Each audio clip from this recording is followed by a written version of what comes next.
బగళాముఖి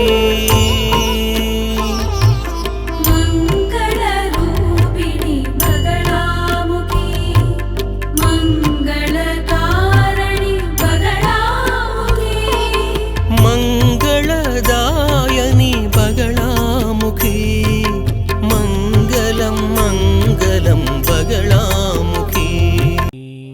జై జగత్మాత దేవి బగళాముఖి, జై జగత్మాత దేవి బగళాముఖి. ఓం హ్రీం బగళాముఖి వరదే సర్వసౌభాగ్యప్రదాయిని సమస్త భక్తానాం సర్వాభీష్టం సాధయ సాధయ హ్రీం ఓం స్వాహ. ఈశ్వరుడు, ఈశ్వరుడు అంటే దైవం. దైవం ఈ భూమి మీదున్న సకల జీవరాశులను సృష్టించిన అనంతరమే మనుషులను సృష్టించాడు. సృష్టి శాస్త్రం అదే చెప్తోంది. ఇది వచ్చి హిందూ వేదశాస్త్రానుసారమే కాదు, క్రిస్టియన్స్ అయినా ముస్లిమ్స్ అయినా అన్ని వేదశాస్త్రాల అనుసారం ఇస్లాం మతంలోనూ క్రీస్తు మతంలోనూ అన్నిట్లోనూ ఒకటే చెప్పారు. దైవం ఏ మతమైనా కానివ్వండి, అల్లా అయినా కానివ్వండి, యేసుక్రీస్తు అయినా కానివ్వండి, పరబ్రహ్మైనా కానివ్వండి, ఎవరైనా కానివ్వండి, ఆ దైవం ఈ భూమిపై ఉన్న సకల జీవరాశుల్ని సృష్టించిన అనంతరం మనుషుల్ని సృష్టించాడు. అన్ని జీవరాశులను అంటే ఎలుక నుంచి ఏనుగు వరకు అన్ని జీవరాశులను అంటే చీమ చెట్టు పుట్ట అందరినీ సృష్టించిన అనంతరం ఆ భగవంతుడు కాసేపు ఆలోచనలో పడ్డాడు. ఇక్కడ భగవంతుణ్ణి ప్రస్తావించడం కంటే సాక్షాత్తు పరాశక్తి అని చెప్పడం మంచిది. అటు పిమ్మట ఆ దైవం మనుషుల్ని సృష్టించింది. మనుషుల్ని ఎలా సృష్టించారు అంటే తన స్వరూపాన్ని సృష్టించారు. అసలు మనుషుల్ని ఏ స్వరూపంలో సృష్టించాలి అని ఆలోచించారు. అంటే తన స్వరూపంలో. ఇప్పుడు మనకు తెలుసు కదా, ఈ భూమి మీద ఎన్నో మృగాలున్నాయి, పక్షులున్నాయి, చెట్లున్నాయి, చాలా చిన్న చిన్న కీటకాలు, పురుగులు, ఇలాంటివి చాలా ఉన్నాయి. ఒకదానికొకటి సంబంధం లేకుండా వేరే వేరే విధంగా సృష్టించబడ్డాయి.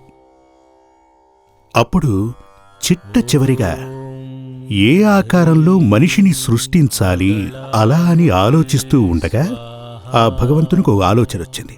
సరే, నా స్వరూపాన్ని మనిషిని సృష్టిద్దాము అని.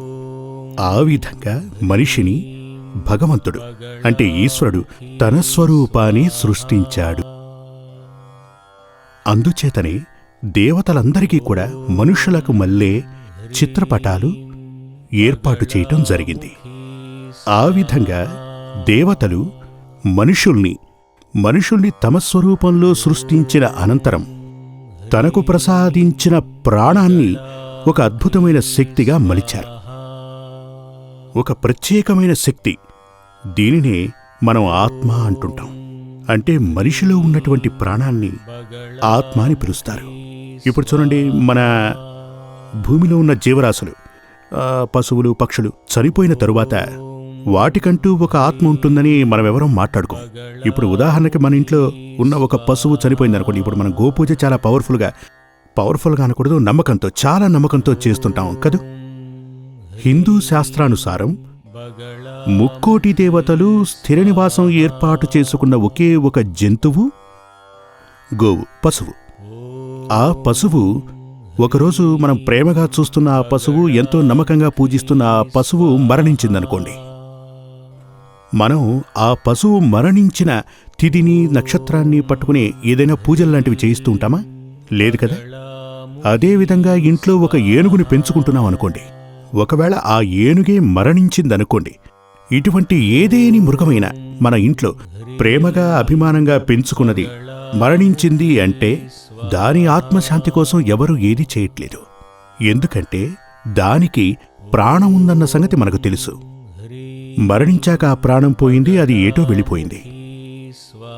కానీ ఒక మనిషి పట్ల మనం అలా ప్రవర్తించాం. ఒక మనిషి గనక మరణించినట్లయితే అతని కోసం మనం రకరకాల పూజలు చేస్తూ ఉంటాం. దీనినే మనం పితృకర్మలు అని చెప్తూ ఉంటాం కదా.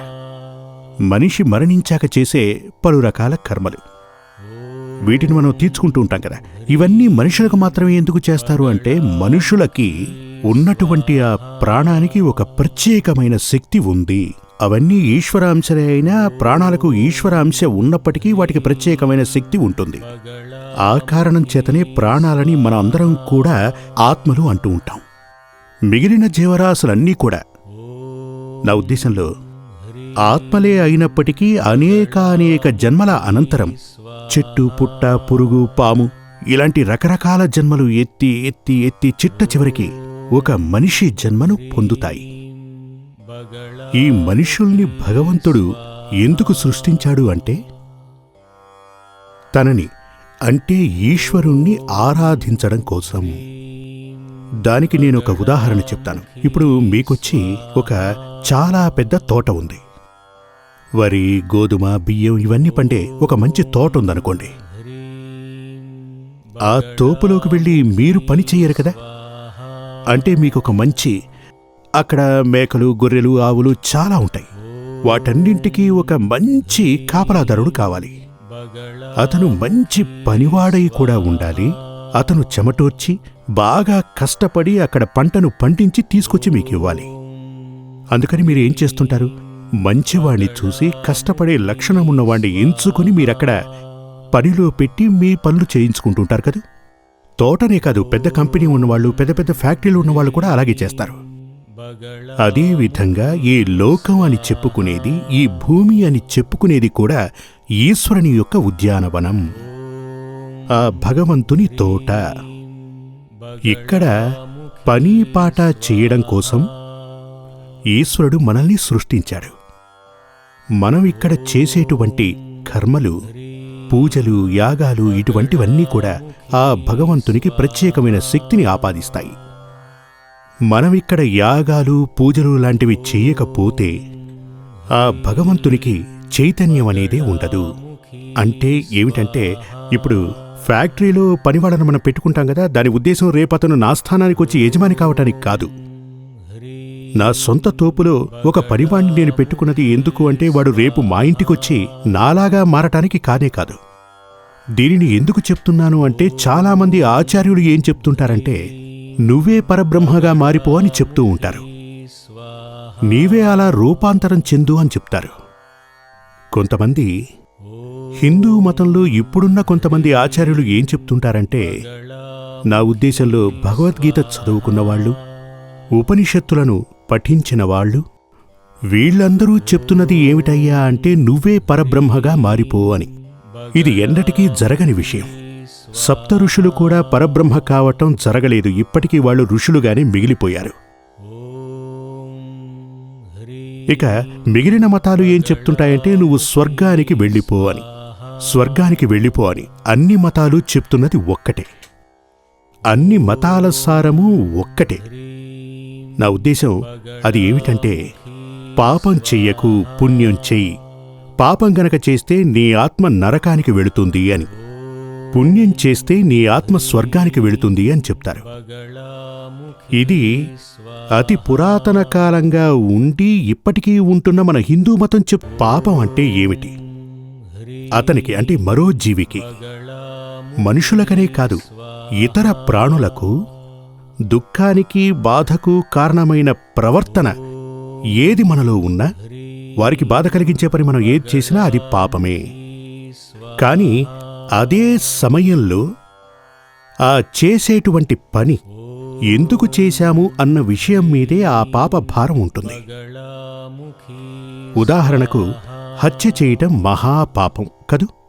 అంటే అన్ని మతాలలోనూ అన్ని వేదాలలోనూ చెప్తున్నది ఒకటే, హత్య చేయటం మహాపాపం అని.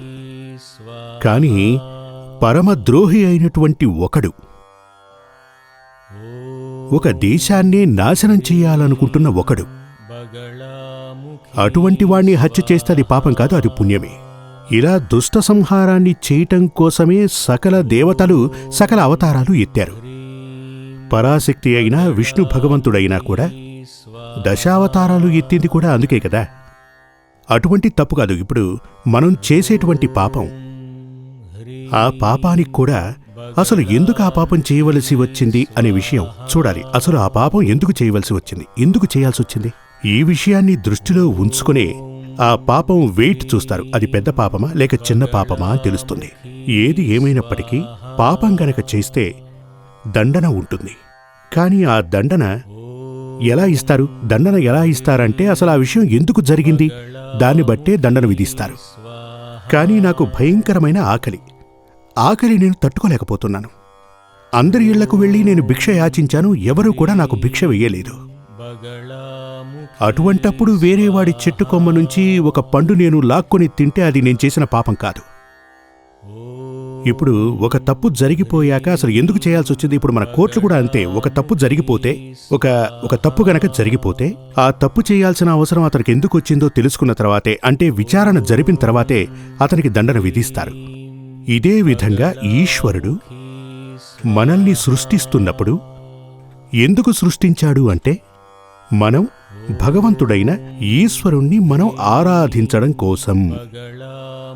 నాకు కావలసిందల్లా ఒక్కటే, నాకు కావలసిన పూజల్ని, యాగాలని ఈ మార్గం ద్వారా అతను ఇవ్వవలసి ఉంటుంది. ఆ విధంగా మనిషి యాగాలు, పూజలు గనక చేయవలసి ఉంటే ముందుగా మనిషికి సమర్థత ఉండాలి, అతనికి ప్రశాంతత ఉండాలి, అతనికి సుఖము, సంతోషము ఉండి తీరాలి కదూ. ఇప్పుడు చూడండి, మీ ఇంట్లో ఒకే కష్టంగా ఉందనుకోండి, అష్టకష్టాలు తాండవిస్తుంటే మీరు గుడికి దర్శనానికి వెళతారా? పెద్ద పెద్ద ఫంక్షన్స్కి వెళతారా? మహా యాగాలు చేయించగలరా? కష్టం నుంచి బయటపడడానికి ఏం చేయాలో ఆలోచిస్తారు. కానీ ఆ సమయంలో పూజలు, యాగాలు ఇలాంటివన్నీ చేయించడం కుదరదు కదా. ఇది ప్రతి ఒక్కరి, నా ఉద్దేశం ప్రతి ఒక్కరి ఇంట్లో ఉంటుందని కాదు. అదే చెప్తూ ఉంటారు కదా, కొన్ని కట్టుబాట్లు, సంప్రదాయాలు లాంటివి ఉంటాయి కదా. ఏమంటారు? ఇప్పుడు చాలామంది ఏం చేస్తున్నారంటే కష్టం మీద పడ్డప్పుడే భగవంతుణ్ణి వేడుకుంటున్నారు, ఆ భగవంతుణ్ణి పూజిస్తున్నారు కూడా. సంతోషం ఉన్నప్పుడు భగవంతుణ్ణి పూజించడం లేదు. కానీ అది కరెక్ట్ కాదు. మనకు దుఃఖం ఉన్నప్పుడే భగవంతుణ్ణి పూజించడం కాదు, అంతకు 10 రెట్లు సంతోషంగా ఉన్నప్పుడే పూజించాలి. ఎందుకంటే మనకు దుఃఖాన్ని, సంతోషాన్ని ప్రసాదించేవాడు ఆ భగవంతుడే.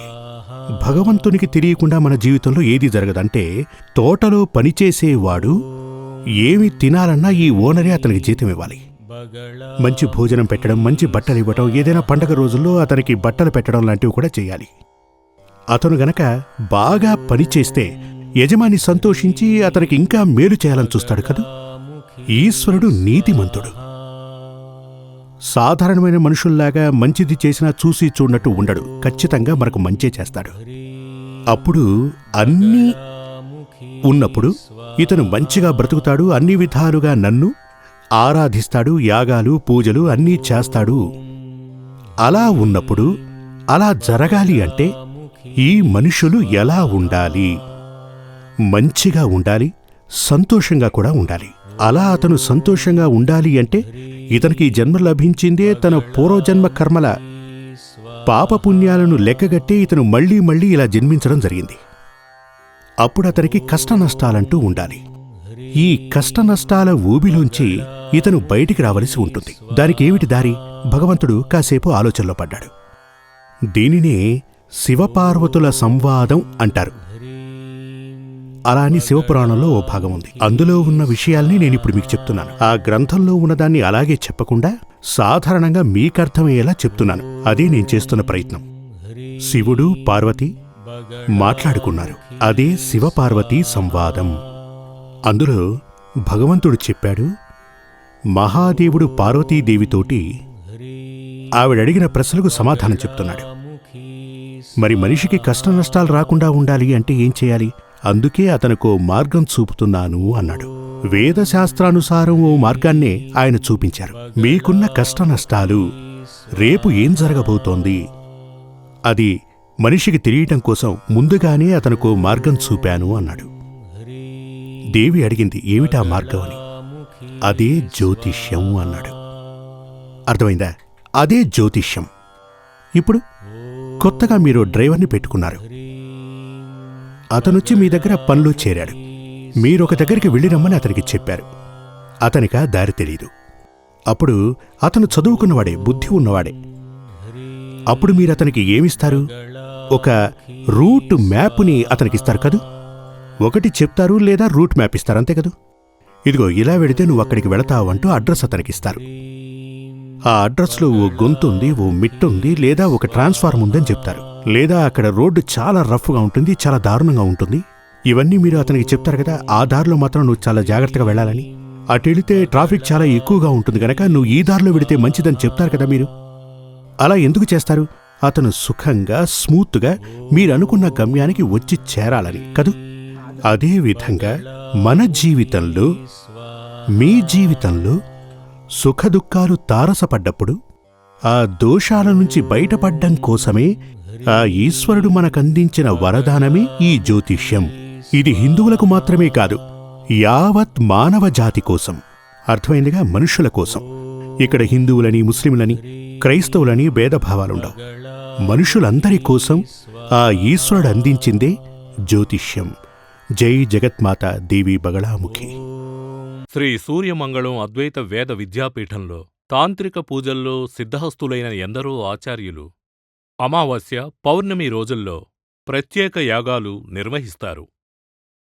ఈ యాగాల్లో పాల్గొనడం ద్వారా తల్లి శ్రీ బగళాముఖీదేవి అనుగ్రహం వల్ల సర్వదోషాలూ పోయి సకల సౌభాగ్యాలు మనకు కలుగుతాయి. శ్రీ సూర్యమంగళం అద్వైత వేద విద్యాపీఠం జ్యోతిష్యం, ప్రశ్నలు, వాస్తు, తాంత్రిక పూజలు మరియు వేదయాగాలు నిర్వహిస్తారు. సంప్రదించవలసిన నంబర్ 7305442299 7305442299. చెన్నై, కోయంబత్తూర్, బెంగళూరు, హైదరాబాద్, విజయవాడ, ఢిల్లీ, ముంబై, తిరునల్వేలి, టెక్సాస్.